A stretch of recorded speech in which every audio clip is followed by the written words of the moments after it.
This week in Language Arts, we learned about informational text. We looked at the key features such as a glossary, index, table of contents, and the key terms. We read the book Volcanoes by Seymour Simon to give us an example of informational text. Next, we got into small groups to look at more examples of informational text. We looked at the National Geographic Kids book, Volcano. Volcano wakes up.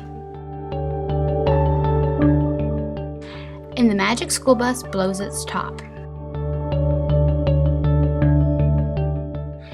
Each person in the group was assigned a specific phase in the formation of a volcano.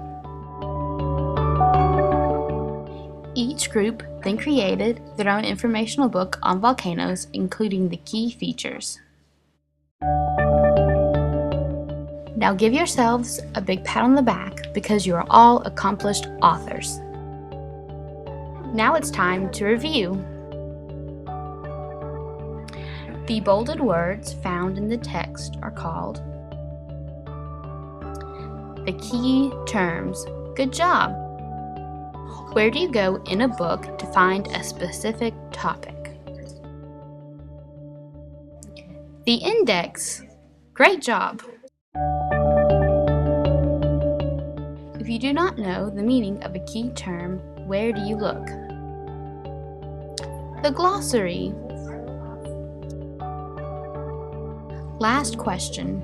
Which feature tells the starting page of a particular topic? If you said the table of contents, you're correct. You guys worked so hard this week. I'm so proud of you all.